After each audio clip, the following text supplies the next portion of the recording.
হুমায়ুন কবিরের বিতর্কিত ভিডিও নিয়ে উত্তাল রাজ্য রাজনীতি। এই ইস্যুতে কোনোভাবেই বিজেপি জড়িত নয়।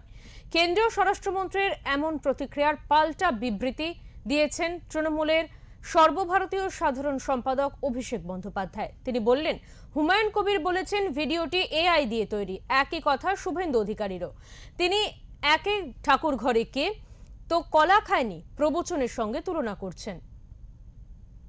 বৃহস্পতিবার তৃণমূল হুমায়ুন কবিরের একটি বিতর্কিত ভিডিও প্রকাশ করে।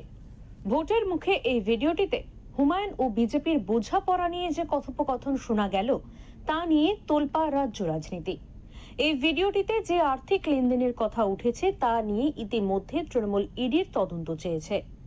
এমনকি রাজ্য জুড়ে শোরগোল ওঠায় হুমায়ুন কবির স্বয়ং সোশ্যাল মিডিয়ায় একটি ভিডিও প্রকাশ করেন, যাতে তিনি দাবি করেছেন ওই ভিডিওটি এআই নির্মিত এবং তাকে তৃণমূলের চক্রান্ত বলে জানিয়েছেন হুমায়ুন।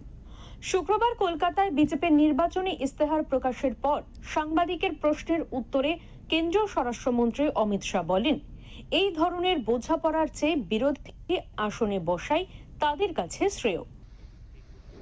हुमायूं कबीर और Bharatiya Janata Party south pole north pole है, कभी हमारा मेल नहीं खा सकता।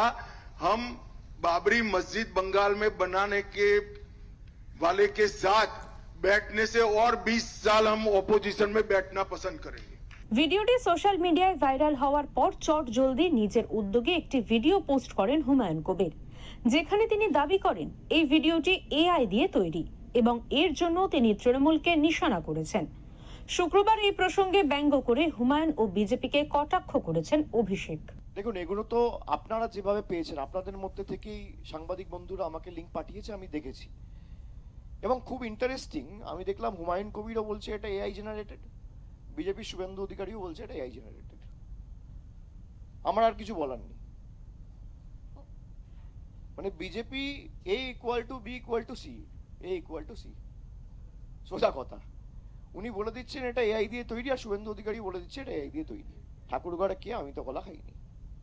এদিন অনুপ্রবেশকারী ইস্যুতে অভিষেক শেখ হাসিনার ভারতে থাকা নিয়েও প্রশ্ন তুলেছেন। বাংলাকে যদি বাংলাদেশ পরিচালিত করে তাহলে দিল্লিতে শেখ হাসিনা কি করছে? ওনার জবাব আছে?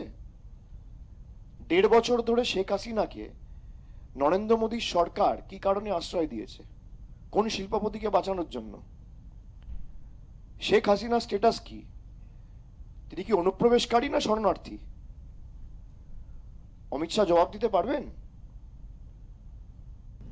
শুক্রবার প্রকাশিত বিজেপির ইস্তেহারে পুরনো সোনার বাংলা স্লোগান খুঁজে না পেয়ে বিদ্রূপ করেছেন অভিষেক।